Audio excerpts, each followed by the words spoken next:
Ito po ay pahayag ni... Pakinggan na nga lang natin kung sino nagsabi nito. Sige nga. I mean, you don't know that I'm going to even do it. You don't know. I may do it. I may not do it. I mean, nobody knows what I'm going to do. I can tell you this, that Iran's got a lot of trouble, and they want to negotiate. Si President Trump naman pala ang may sabi. Siya nga may sabi. Oo, akala ko pa naman ang Pangulo ng ating bansa. Hindi, wala naman ako sinabi.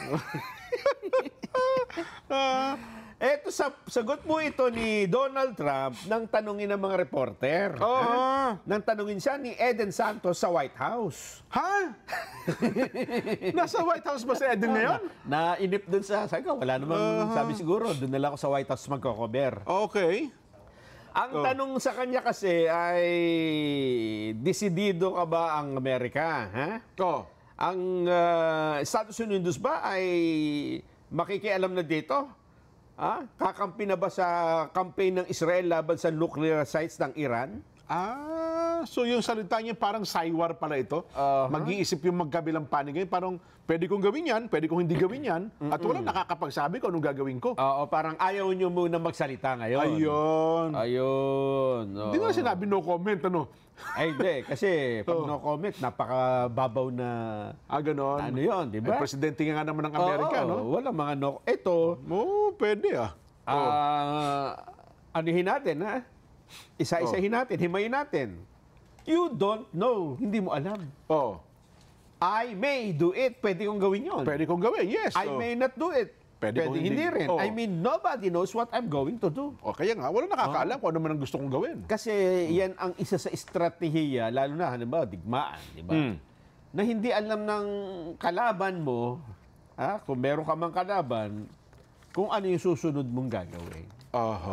Mas mahirap, mas mahihirapan sila dyan. Bilang isang pinakamakapangyarihang bansa sa daigdig, nason. At saka dito, ay binibigyan niya ng pagkakataon ng Iran na parang, siyempre, kung sinabi niyang ay popolbusin na namin ng Iran, parang no escape na yung Iran dito. Yun na nga.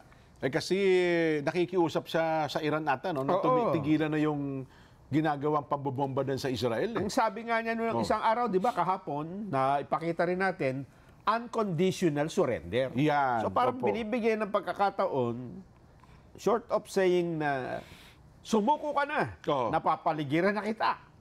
Di ba? Parang ganun eh. Napapaligiran kita mag-isa.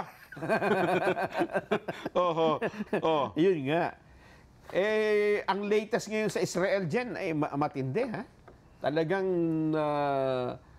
yung latest na video na nakita ko, talagang itinodo na halos yata yung mga arsenal ng Iran.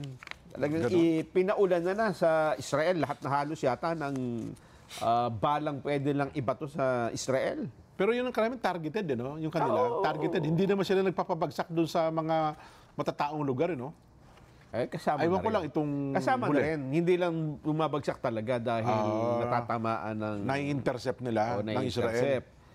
Ngayon po ay may mga Pilipino raw po ang uuwi mula sa Israel. Kasama na kaya rito yung mga mayor na naipit dyan at yung may sinasabi pang mga congressman? Wala pa rin wala pa rin mang kumpirmasyon doon sa congressman. Wala pa kumpirmasyon ha? Ngayon daw pong weekend, ang pag-asa ng gobyerno ng Pilipinas ay 26 na Pilipino ang humihingi ng tulong para makauwi. Ang sabi naman ni Foreign Affairs Undersecretary Eduardo De Vega, ito mga Pinoy ay idadaan sa border ng Israel at Jordan. Ayun. So tatawid muna sila sa Jordan kasi ang airspace ng Israel ay sarado. Walang lumilipad ngayon, no? Hindi pwedeng lumipad doon. Pagka lumipad ka doon, mapagkakamalan kang missile, hindi ka na makakalipad talaga.